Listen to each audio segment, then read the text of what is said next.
स्वः तत्सवितुर्वरेण्यं भर्गो देवस्य धीमहि धियो यो नः प्रचोदयात्. Om Shanti Shanti Shanti.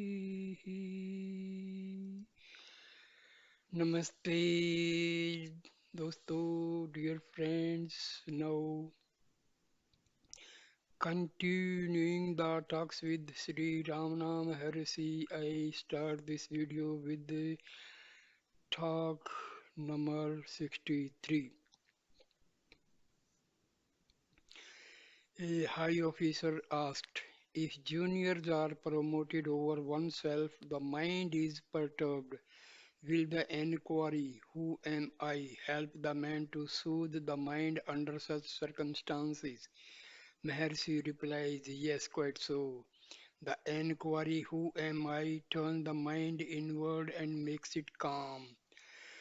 Devotee, I have faith in Murti Dhyana, worship of form. Will it not help me to gain jnana? Maharshi, surely it will. Upasana helps concentration of mind. Then the mind is free from other thoughts and is full of the meditated form.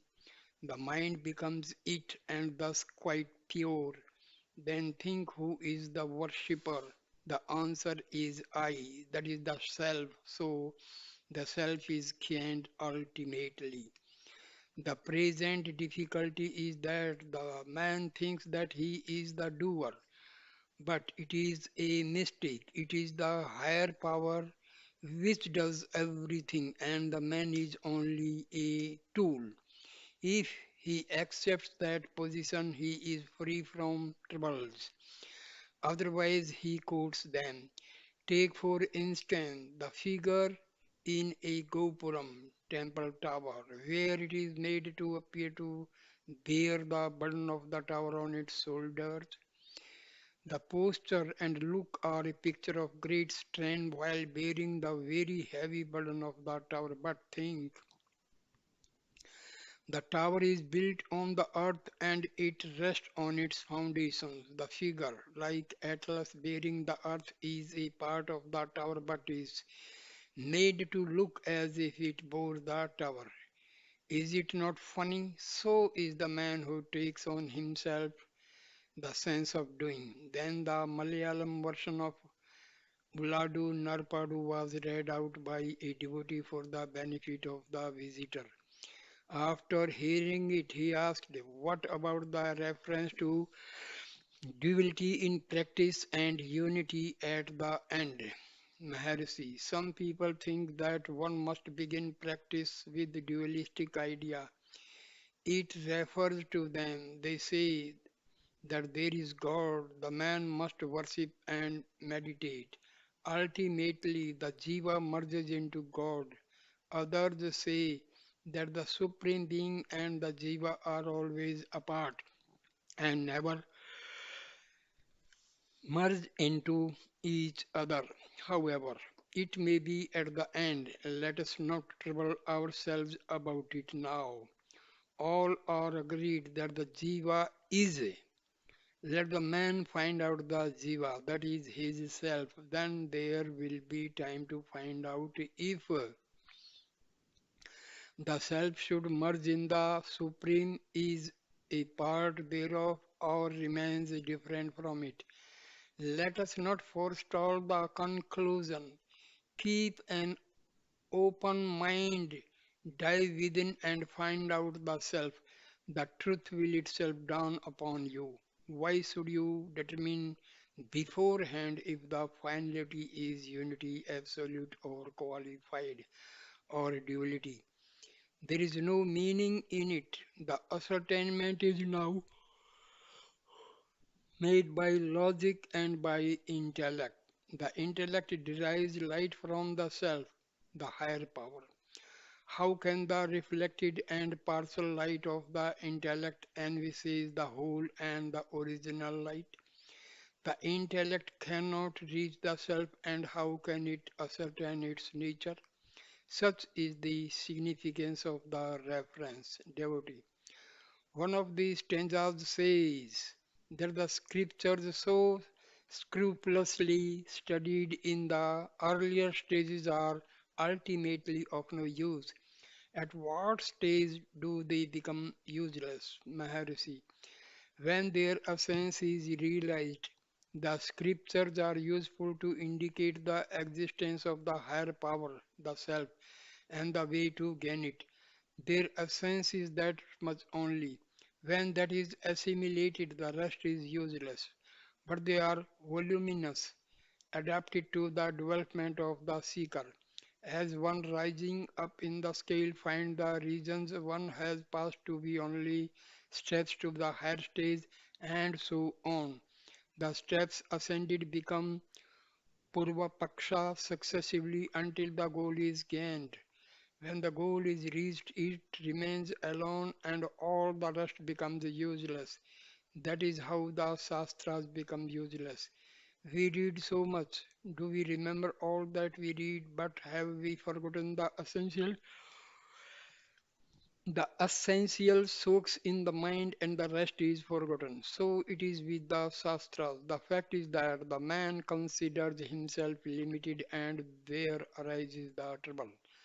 The idea is wrong. He can see it for himself. In sleep there was no world, no ego, no limited self, and no trouble. Something wakes up from the happy state and says, I.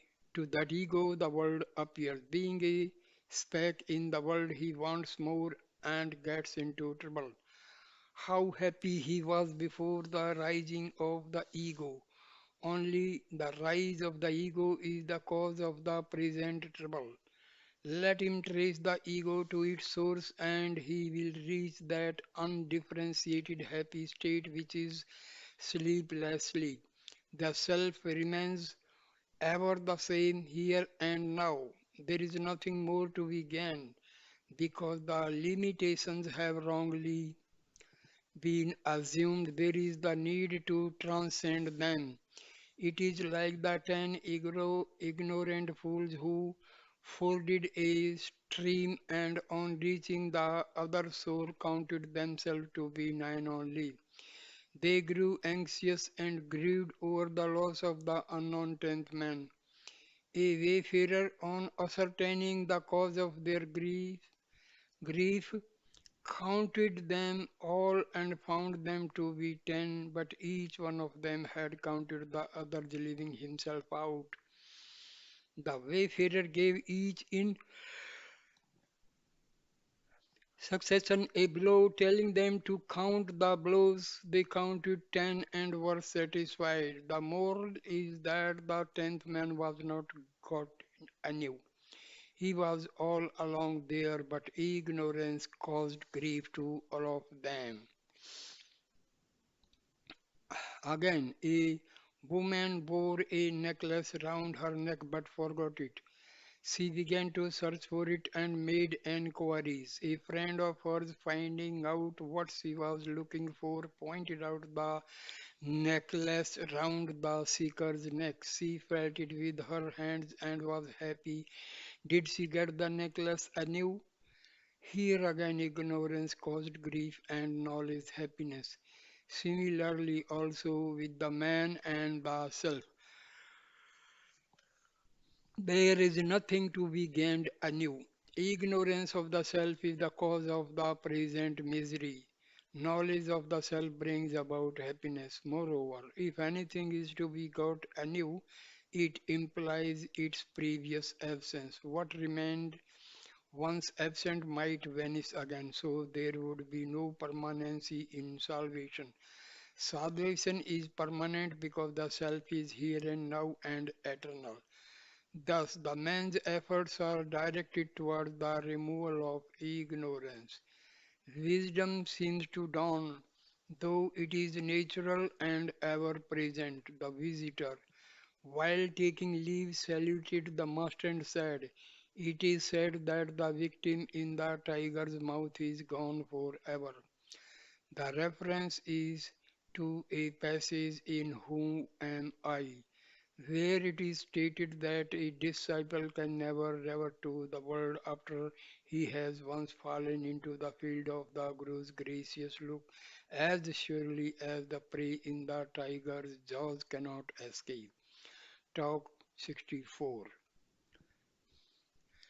News of someone's death was brought to Sri Bhagwan. He said, "Good, the dead are indeed happy. They have got rid of the troublesome overgrowth, the body. The dead man does not grieve. The survivors grieve for the man who is dead. Do men fear sleep? On the contrary, sleep is courted, and on waking up, every man says that he slept happily. Once one prepares the bed for sound sleep. Sleep is temporary death. Death is longer sleep. If the man dies while yet alive, he need not grieve over others' death. One's existence is evident with or without the body, as in waking, dream, and sleep. Then why should one desire continuance of the bodily shackles?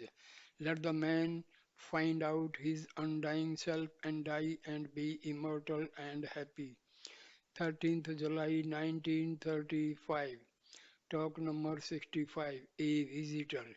Is the Jagat world perceived even after self-realization? Mercy, from whom is this question?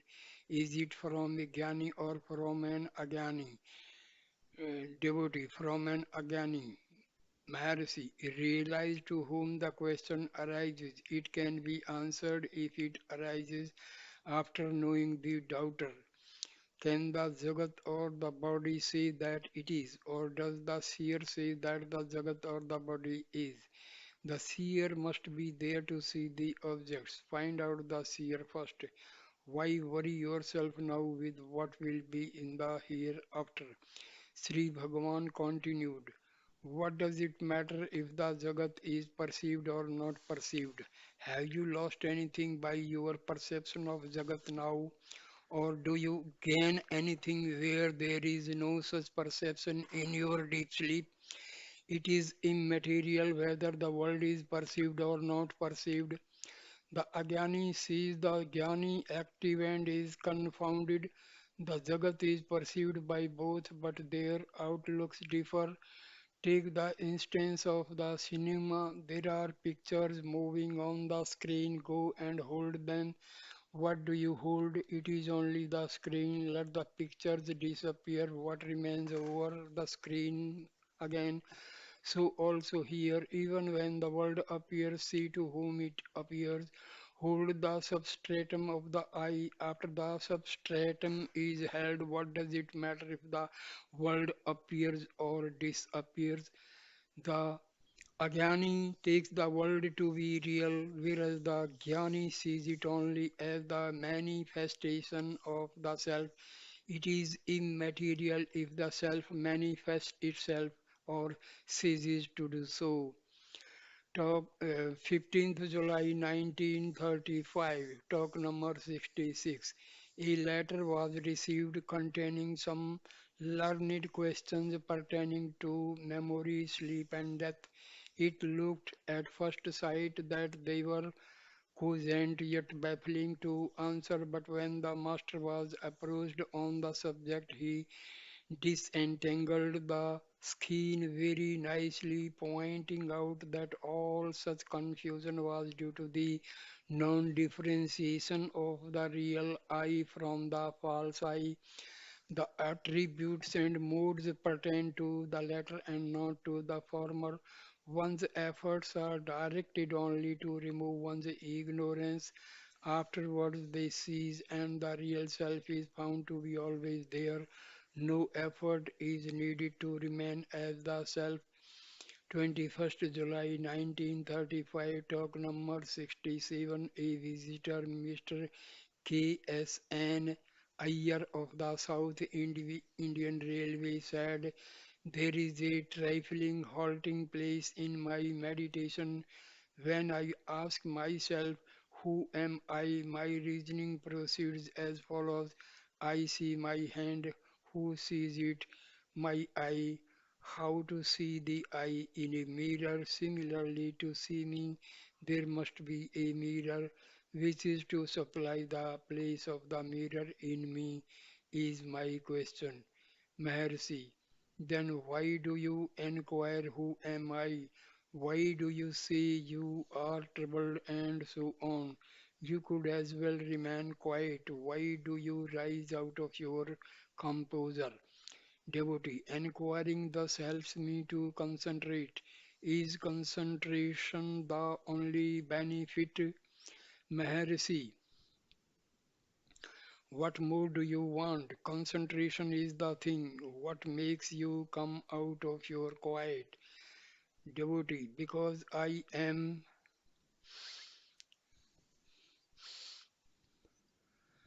drawn out. Mercy, inquiry of who am I means finding the source of I. When that is found, that which you seek is accomplished. The gist of Sri Bhagwan's words seem to be that one should make a concerted effort and not give it up baffled with a defeatist mentality. Talk number 68. Dr. Radha Kamal Mukherjee, a well-known professor, fair man of middle age, with a peaceful look, practicing yoga or meditation, has had some occult experiences and desires the mystery to be unraveled by the master. He has written a book and had it published by Messrs. Longmans, Greens and Company, London. He finds self-realization hard to attain and requires the master's help. His question, the Upanishadic, Upanishadic method of meditation has now disappeared. There was a great sage in Bengal who instructed me in it. After long years of discipline and practice, I am having some mystic experiences. I feel sometimes that Bhuma, supreme consciousness, is infinitude and that I am finite consciousness. Is that correct? Maharshi, Bhuma, perfection alone is. It is infinite. There arises from it this finite consciousness taking on an upadhi, limiting adjunct. This is abhasa or a reflection. Merge this individual consciousness into the Supreme One. That is what should be done. Devotee, Bhuma is an attribute of Supreme Consciousness, Maharshi. Bhuma is the supreme yatra, nanyat pashyati yatra, nanyat shrunoti sa bhuma. Where one does not see any other, hears nothing, it is perfection. It is indefinable and indescribable. It is as it is. Devotee, there is a vastness experienced. Probably it is just below Bhuma but close to it. Am I right? Maharshi, Bhuma alone is nothing else. It is the mind which says all this. Devotee, transcending the mind, I feel the vastness. Maharshi, yes, yes. The professor turned to the lady seated just a little further away from him and interpreted in Hindi to her. She, lady, what is the difference between meditation and distraction? Maharshi, no difference. When there are thoughts, it is distraction. When there are no thoughts, it is meditation. However, meditation is only practice as distinguished from the real state of peace. Lady, how to practice meditation? Maharshi, keep off thoughts. See, lady, how to reconcile work with meditation? Maharshi, who is the worker? Let him who works ask the question. You are always the self. You are not the mind. It is the mind which raises these questions. Work proceeds always in the presence of the self only. Work is no hindrance to realization. It is the mistaken identity of the worker that troubles one. Get rid of the false identity. The professor is not the state of non-consciousness close to infinite consciousness. Maharshi, consciousness alone remains and nothing more.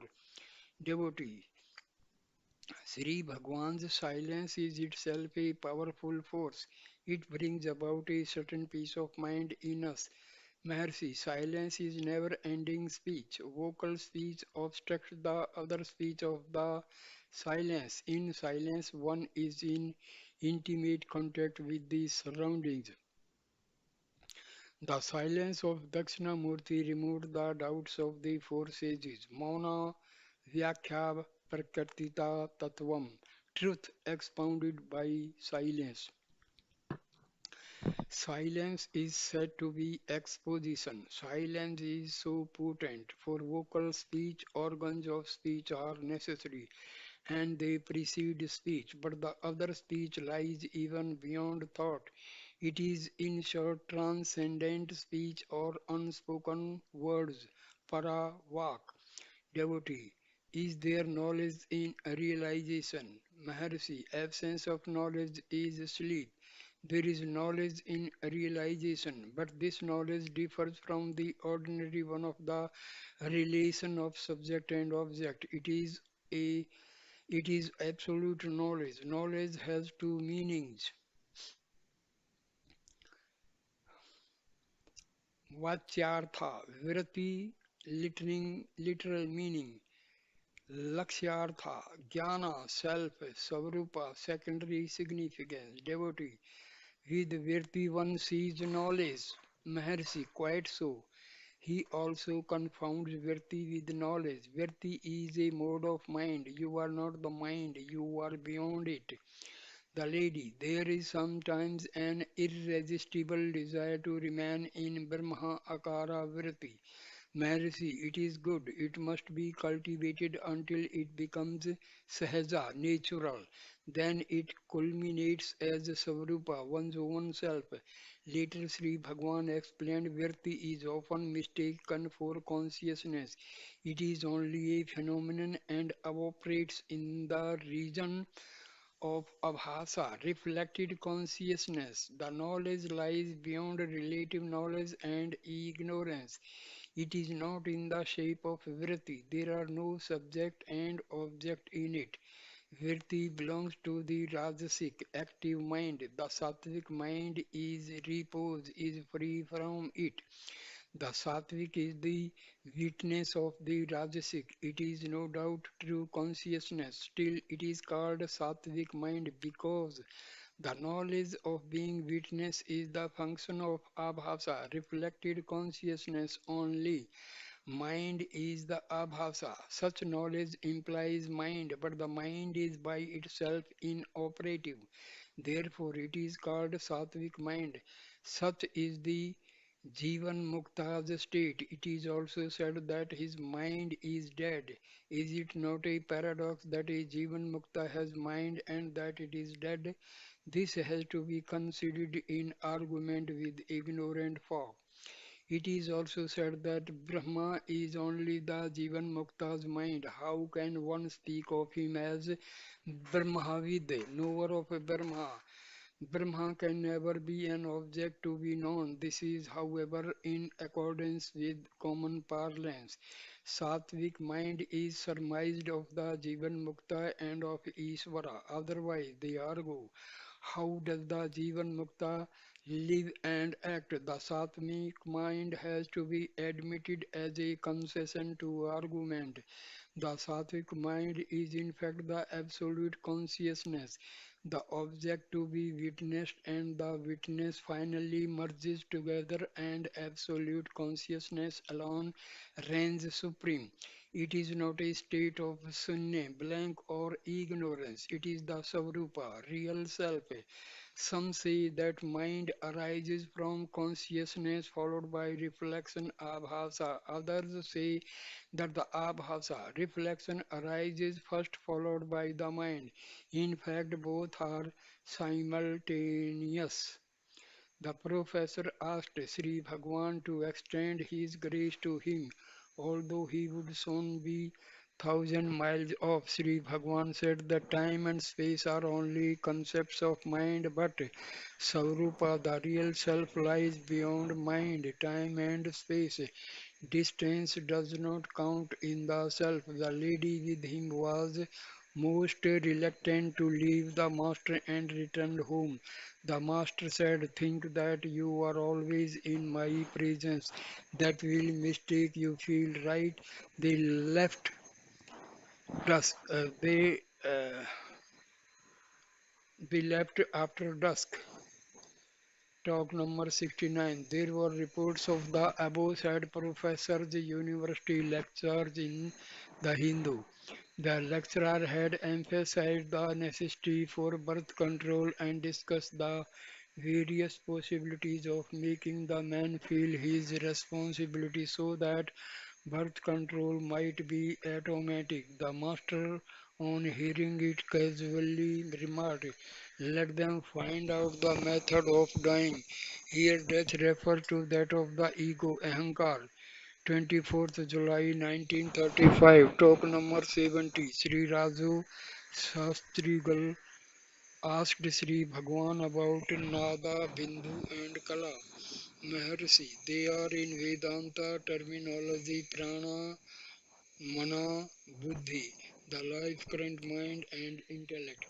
In the Tantras, Nada is said to be subtle sound with tejas, light in it. This light is said to be the body of Shiva. When it dwells and sound is submerged, it becomes Bindu. To be full of light, Tejomaya is the aim. Kala is a part of the Bindu. Talk number 71. Chronological sequence of the master's stay in different places at Tiruvannamalai. 1896 arrived at Tiruvannamalai and stayed in the temple premises beneath the tree in the interior of the underground cellar Pathala Lingam, sometimes in the Gopurams, etc.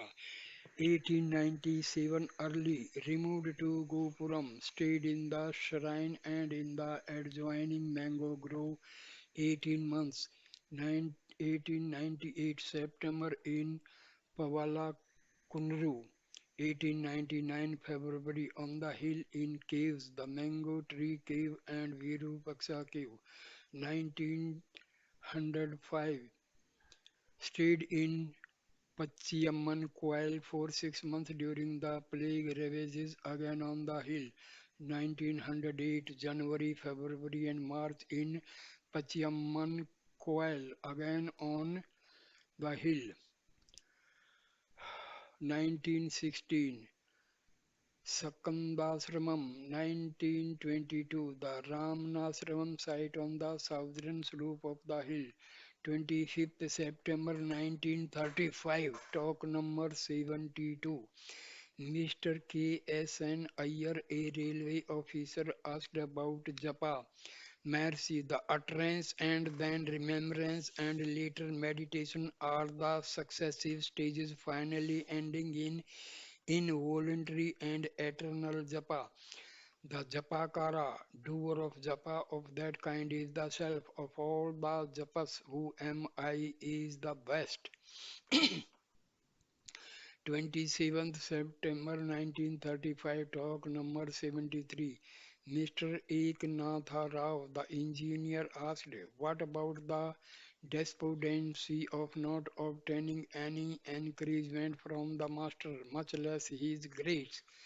Mercy, it is ignorance only. The quest must be made as to who is despondent and so on.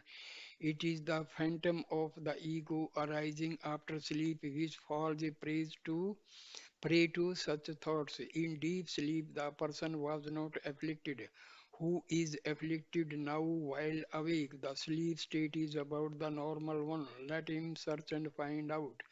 Devotee, but there is no incentive for want of encouragement.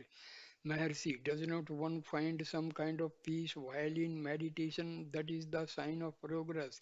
That peace will be deeper and more prolonged with continued practice. It will also lead to the goal. Bhagavad Gita, chapter 14. The final verses speak of Gunatita, one who has transcended the Gunas. That is the final stage. The earlier stages are Ashuddha Sattva, impure being, Misra Sattva, mixed being, and Suddha Sattva, pure being. Of these, the impure being is when overpowered by Rajas and Tamas. The mixed being is that state in which the being Sattva asserts itself spasmodically. The Suddha Sattva overpowers Rajas and Tamas. After these successive stages, there comes the state transcending gunas. Talk number 74. Mr. Friedman, the engineer, writes in one of his letters, Maharshi is with me not only when I think of him, but also when I am not thinking of him. Otherwise, how do I live? Talk number 75. Mr. Grant Duffy, formerly in a foreign embassy, writes, Pay my respect to Maharshi. He appears to me in my thoughts not only as an answer to my questions but also as presence. 29th September 1935. Talk number 76.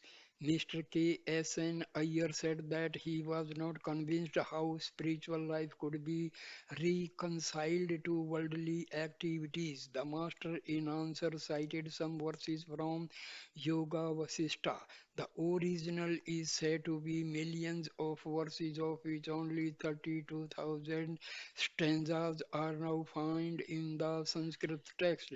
It was condensed to 6,000 and called Laghu Vasistha. The latter has been rendered in Tamil in 2050 stanzas. Devotee, without the mind concentrating on it, the work cannot be performed satisfactorily. How is the mind to be spiritually disposed and the work kept going as well? Maharshi, the mind is only a projection from the self, appearing in the waking state. In deep sleep, you do not say whose son you are, and so on. As soon as you wake up, you say you are so and so and recognize the world and so on. The world is only lokaha, lokayate iti lokaha. What is perceived is the world.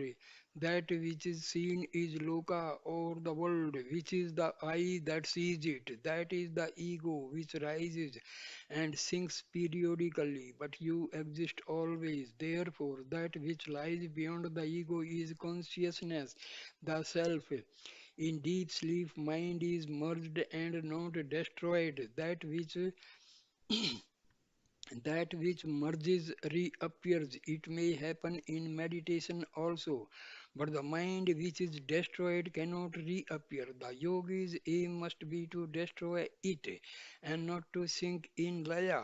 In the peace of dhyana, laya ensues, but it is not enough. It must be supplemented by other practices for destroying the mind. Some people have gone into samadhi with a trifling thought, and after a long time awakened in the trail of the same thought. In the meantime, generations have passed away in the world. Such a yogi has not destroyed his mind. Its destruction is the non recognition of it as being apart from the self. Every now even now, the mind is not. Recognize it. How can you do it if not in everyday activities? They go on automatically. Know that the mind promoting them is not real but a phantom proceeding from the self. That is how the mind is destroyed. Talk number 77. The Master, while referring to the Bible for be still and know that I am God, that is Psalm 46, found in the Ecclesiastes. There is one alone and there is no second, and the wise man's heart is at the right hand and a fool's heart is at the left. Talk number 78. A man from Masulla asked the master how to realize the self. Mercy, everyone has experience of the self every moment of his life. Devotee, but the self is not realized as one would like. Mercy, yes, the present experience is viparita, different from real. What is not is confounded with what is. Devotee, how to find the Atma? Maharshi, there is no investigation into the Atma. The investigation can only be into the non-self. Elimination of the non-self is alone possible. The self being always self-evident will shine forth of itself. The self is called by different names, Atma, God, Kundalini, Mantra, etc. How any one of them and the self becomes hold any one of them and the self becomes manifest. God is no other than the self. Kundalini is now showing forth as the mind. When the mind is traced to its source, it is Kundalini. Mantra japa leads to elimination of other thoughts and to concentration on the mantra. The mantra finally merges into the self and shines forth as the self. Devotee, how long is a guru necessary for self realization? Maharshi, Guru is necessary so long as there is the Laghu, Pan or Guru, heavy, Laghu, light. Laghu is due to the self-imposed but wrong limitations of the self. God, on being worshipped, bestows steadiness,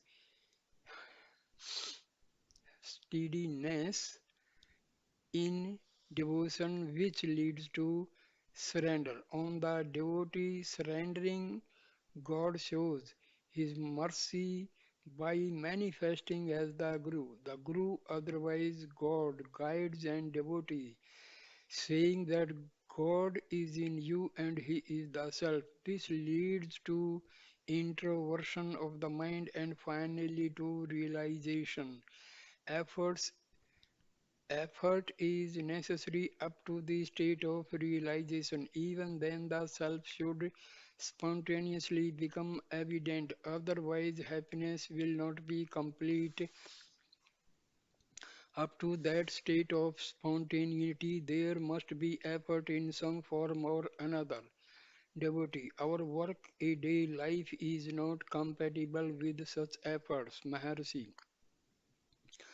Why do you think that you are active? Take the gross example of your arrival here. You left home in a cart, took train, alighted at the railway station here, got into a cart there and found yourself in this ashramam. When asked, you say that you traveled here all the way from your town. Is it true? Is it not a fact that you remained as you were and there were moments of conveyance all along the way? Just as those moments are confounded with your own, so also the other activities. They are not your own, they are God's activities. Devotee, such idea will lead to blankness of mind and the work will not progress well. Mercy, go up to that blankness and tell me afterwards, devotee. They say that a visit to sages helps self-realization. Maharshi, yes, so it does. Devotee, will not my present visit to you bring it about? Maharshi, after a short pause, what is to be brought about? To whom? Consider, investigate. To whom is this doubt? If the source is traced, the doubt will disappear. Talk number 79. An engineer asked, the animals seem to conform to their own natural laws in spite of their environment and changes, whereas man flouts social law and is not bound by any definite system. He seems to be degenerating, whereas the animals are steady. Is it not so? Maharshi, after a long time, the Upanishads and scriptures say that human beings are only animals unless they are realized beings. Possibly they are worse also. 3rd October 1935, talk number 80. A very devoted and simple disciple had lost his only son, a child of 3 years. The next day he arrived at the ashram with his family. The master spoke with reference to them. Training of mind helps one to bear sorrows and bereavements with grace, but the loss of one's offspring is said to be the worst of all griefs. Grief exists only so long as one considers oneself to be of a definite form. If the form is transcended, one will know that the oneself is eternal. There is no death, no nor birth. That which is born is only the body. The body is the creation of the ego, but the ego is not ordinarily perceived without the body. It is always identified with the body. It is the thought which matters. Let the sensible man consider if he knew his body in deep sleep. Why does he feel it in the waking state? But although the body was not felt in sleep, did not the self exist then? How was he in deep sleep? How is he when awake? What is the difference? Ego rises up and that is waking. Simultaneously, thoughts arise. Let him find out to whom are the thoughts. Where from do they arise? They must spring up from the conscious self. Apprehending it even vaguely helps the extinction of the ego. Thereafter, the realization of the one infinite existence becomes possible. In that state, there are no individuals other than the eternal existence. Hence, there is no thought of death or wailing. If a man considers he is born, he cannot avoid the fear of death. Let him find out if he has been born or if the self has any birth. He will discover that the self always exists, that the body which is born resolves itself into the thought, and that the emergence of thought is the root of all mischief. Find where from thoughts emerge. Then you will abide in the ever present inmost self and be free from the idea of birth or the fear of death. A disciple asked how to do it. Maharshi, the thoughts are only vasanas, predispositions accumulated in innumerable births before. Their annihilation is the aim. The state free from vasanas is the primal state and eternal state of purity. Devotee, it is not clear yet. Maharshi, everyone is aware of the eternal self. He sees so many dying but still believes himself eternal because it is the truth. Unwillingly, the natural truth asserts itself. The man is deluded by the intermingling of the conscious self with the insentient body. This delusion must end. Devotee, how will it end? Maharshi, that which is born must end. The delusion is only concomitant, concomitant with the ego.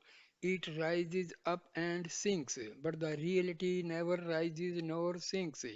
It remains eternal. The master who has realized says so. The disciple hears, thinks over the words, and realizes the self. There are two ways of putting it. The ever present self needs no efforts to be realized. Realization is already there. Illusion alone is to be removed. Some say the word from the mouth of the master removes it instantaneously. Others say that the meditation, etc., are necessary for realization. Both are right, only the standpoints differ. Devotee, is dhyana necessary? Maharshi, the Upanishads say that even the earth is in eternal dhyana. Devotee, how does karma help it? Will it not add to the already heavy load to be removed? Maharshi, karma done unselfishly purifies the mind and helps to fix it in meditation. Devotee, what if one meditates incessantly without karma? Maharshi, try and see. The vasanas will not let you do it. Dhyana comes only step by step with the gradual weakening of the vasanas by the grace of the Master. 15th October 1935, talk number 81. Mr. Bernhard Bay, an American chemist who had interested himself in Vedanta for the last 20 years, now in India, came on a visit to the master. He asked, how is Abhyasa to be made? I am trying to find the light. He himself explained Abhyasa as concentration, one pointedness of mind. The master asked, what was his Abhyasa till now? The visitor said he concentrated on the nasal base, but his mind wandered. Mercy, is there a mind? Another devotee gently put in. The mind is only a collection of thoughts. Maharshi, to whom are the thoughts? If you try to locate the mind vanishes and the self alone remains. Being alone, there can be no one pointedness or otherwise. Devotee, it is so difficult to understand this. If something concrete is said, it can be readily grasped. Japa, dhyana, etc. are more concrete. Mercy, who am I, is the best japa. What could be more concrete than the self? It is within each one's experience every moment. Why should he try to catch anything outside, leaving out the self? Let each one try to find out the known self instead of searching for the unknown something beyond. Devotee, where shall I meditate on the Atma? I mean, in which part of the body? Maharshi, the self should manifest itself. That is all that is wanted. A devotee gently added, on the right of the chest there is the heart, the seat of the Atma. Another devotee, the illumination is in that center when the self is realized. Mercy, quite so. Devotee, how to turn the mind away from the world? Mercy, is there the world? I mean, apart from the self, does the world say that it exists? It is you who say that there is a world. Find out the self who says it. 16th October 1935, talk number 82. A question was raised about the differences in the various samadhis. Maharshi, when the senses are merged in darkness, it is deep sleep. When merged in light, it is samadhi. Just as a passenger when asleep in a carriage is unaware of the motion, the halting or the unharnessing of the horses, so also a jnani in Sahaja Samadhi is unaware of happenings, waking, dream, and deep sleep. Here, sleep corresponds to the unharnessing of the horses, and Samadhi corresponds to the halting of the horses because the senses are ready to act just as the horses are ready to move after halting. In Samadhi, the head does not bend down because the senses are there, though inactive, whereas the head bends down in sleep because the senses are merged in darkness. In Kela Samadhi, the activities, vital and mental, waking, dream, and sleep, are only merged, ready to merge after regaining the state other than samadhi. In Saja Samadhi, the activities, vital and mental, and three states are destroyed, never to reappear. How others notice the jnani active, for example, eating, talking, moving, etc. He is not himself aware of these activities, whereas others are aware of his activities.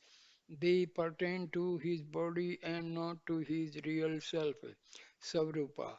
For himself, he is like the sleeping passenger or like a child interrupted from sound sleep and fed being unaware of it. The child says the next day that he did not take milk at all and that he went to sleep without it. Even when reminded, he cannot be convinced, so also is Seja Samadhi. Susmana Parelina.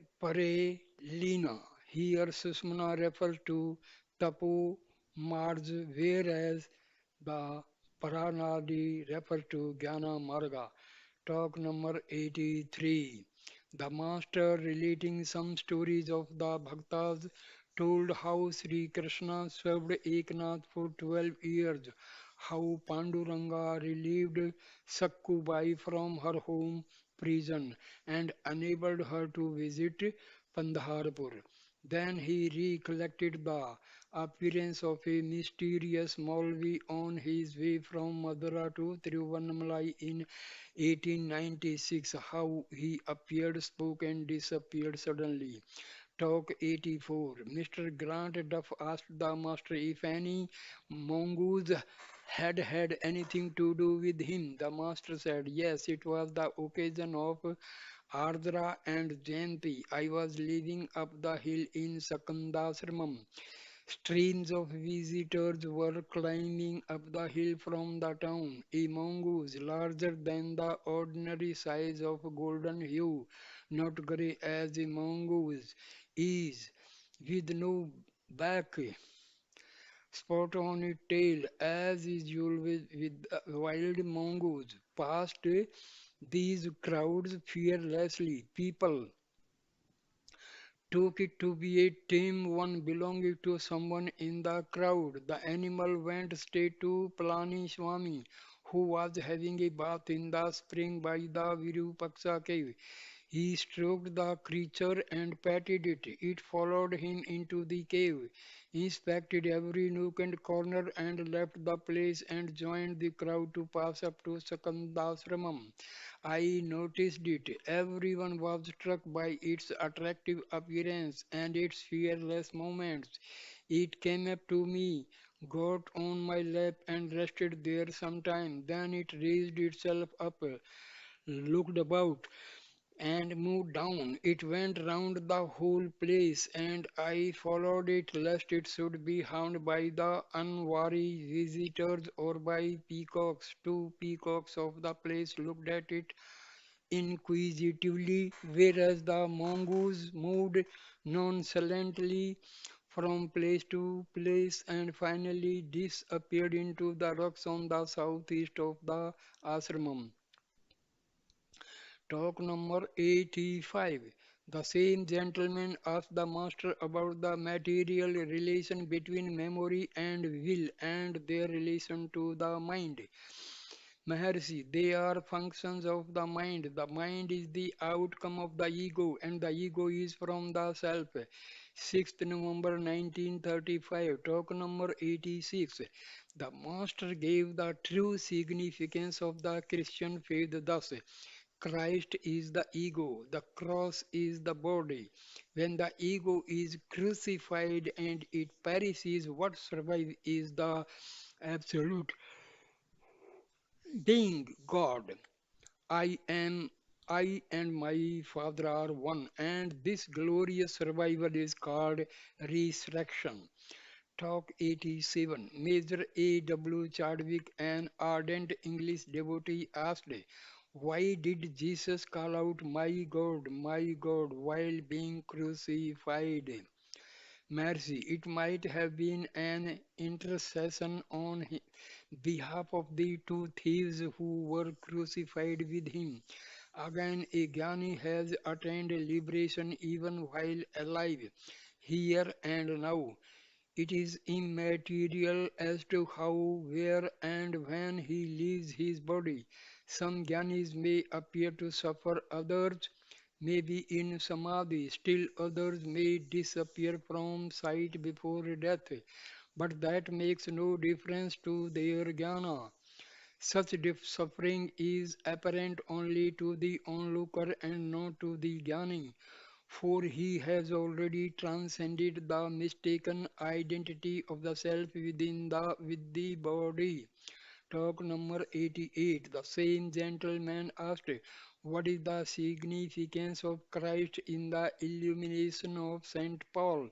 Maharshi, illumination is absolute, not associated with the forms. After Saint Paul became self-conscious, he identified the illumination with Christ consciousness devotee. But Paul was not a lover of Christ then. Mercy, love or hatred is immaterial. The thought of Christ was there. It is similar to Ramana's case. Christ consciousness and self realization are all the same. Talk number 89. Maharshi. Karpura Arti is symbolic of the burning away of the mind by the light of illumination. Vibhuti, sacred ashes, is Shiva, absolute being. And Kumkum, vermilion powder, is Shakti, consciousness. Vibhuti is of two types, two kinds. Paravibhuti and Aparavibhuti. The sacred ashes are of the latter classes. The para is what remains over after all the dross has been burnt away by the fire of realization. It is absolute being. Talk number 90. Again the Trinity was explained. God the Father represents Ishvara. God the Holy Spirit represents Atma. God the Son represents Guru.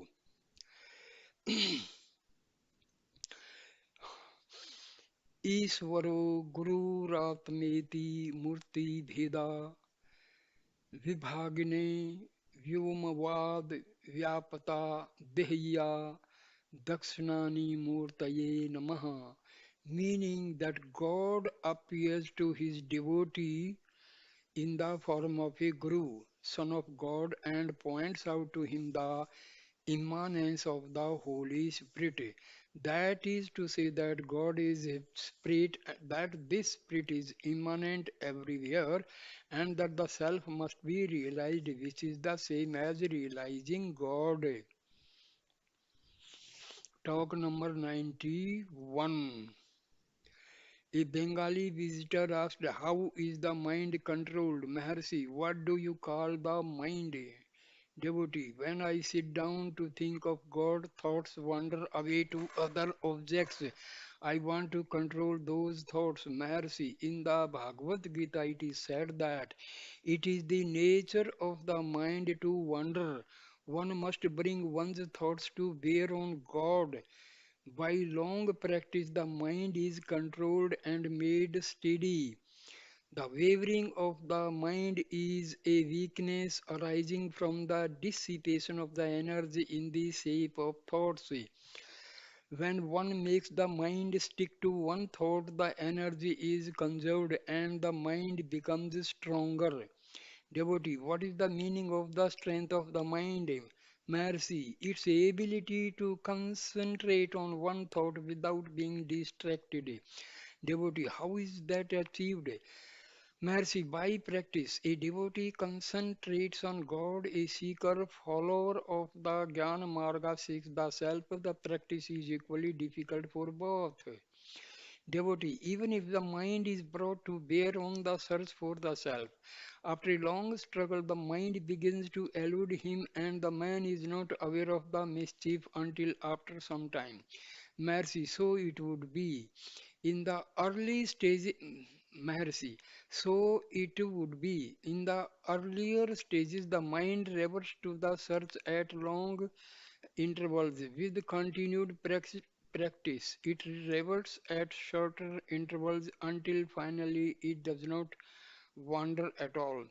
It is then that the dormant Shakti manifests. The sattvic mind is free from thoughts, whereas the rajasic mind is full of them. The sattvic mind resolves itself into the life current. Devotee, can one keep the mind away from entering into the phase of thoughts before one experiences the current Mercy, yes, the current is pre-existent. 7th November 1935, talk number 92. A visitor said, some say that one should practice meditation on gross objects only. It may be disastrous if one constantly seeks to kill the mind. Mercy, for whom it is disastrous. Can there be disaster apart from the self? Unbroken I is the ocean infinite, the ego. I thought remains only a bubble on it and is called Jiva, that is individual soul. The bubble too is water. When it bursts, it only mixes in the ocean. When it remains a bubble, it is still a part of the ocean.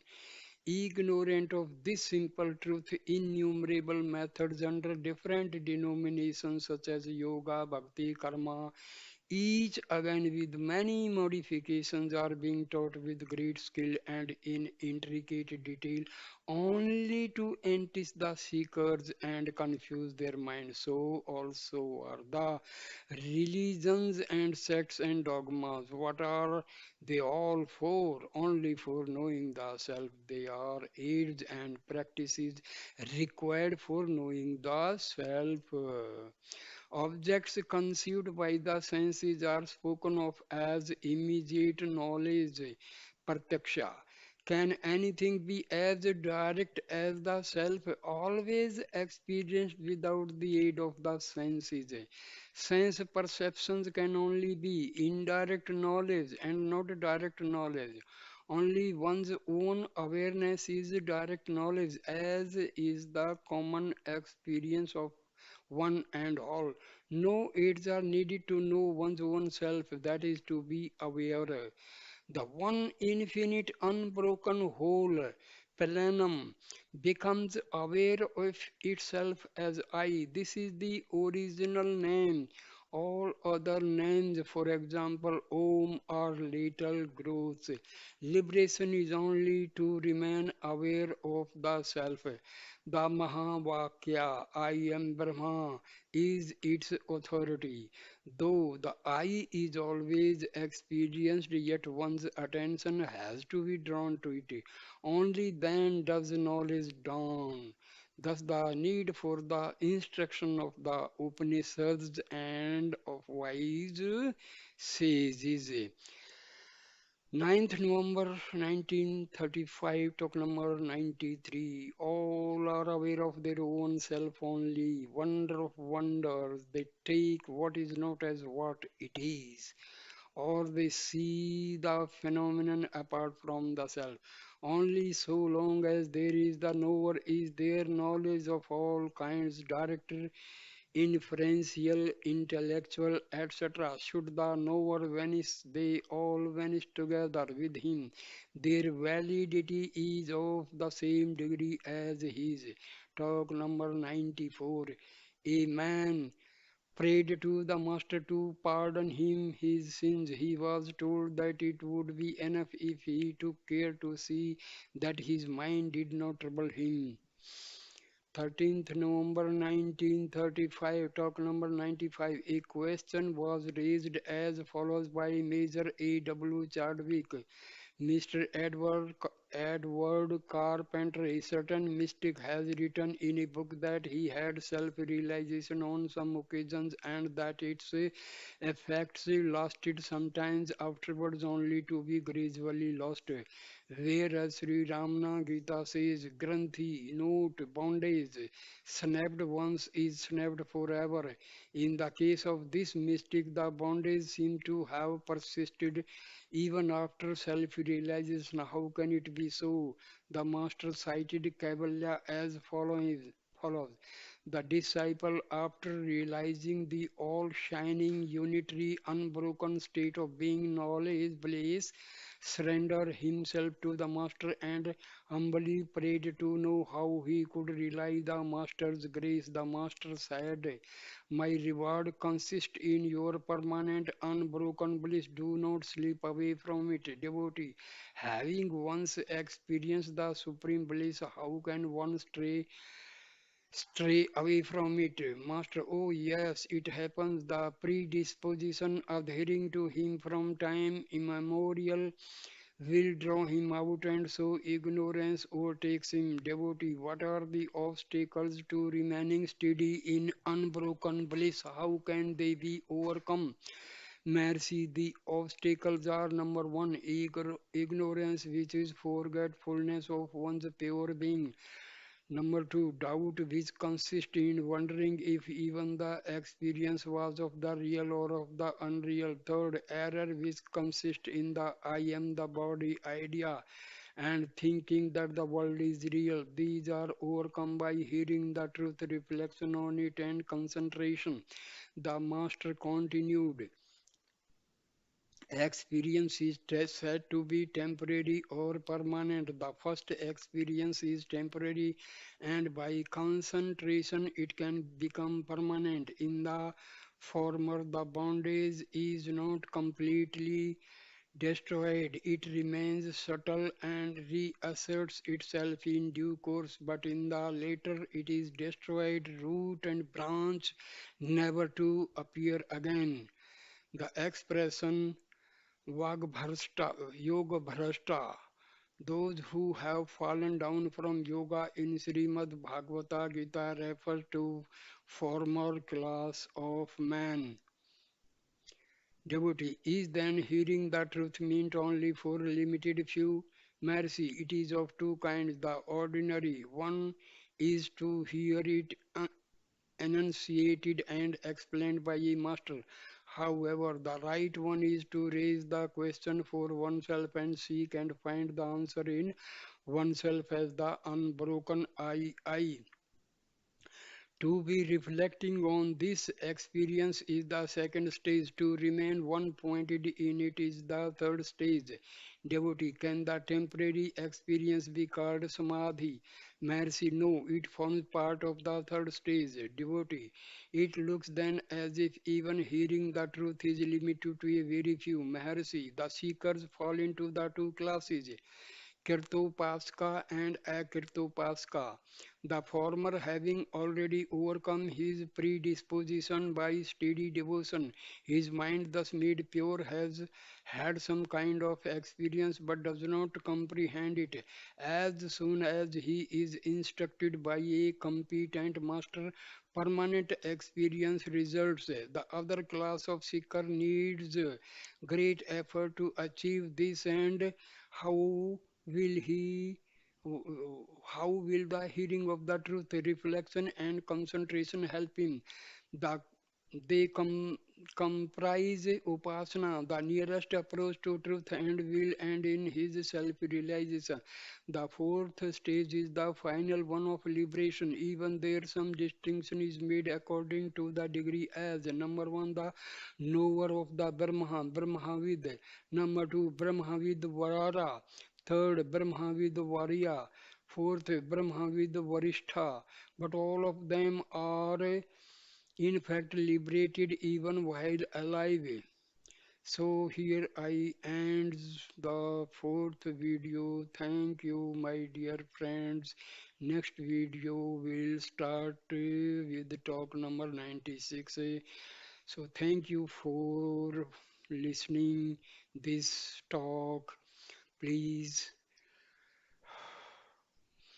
please like, share and comment the video and subscribe my channel. Thank you a lot, my dear friend. Thanks a lot. Namaste, namaste, namaste.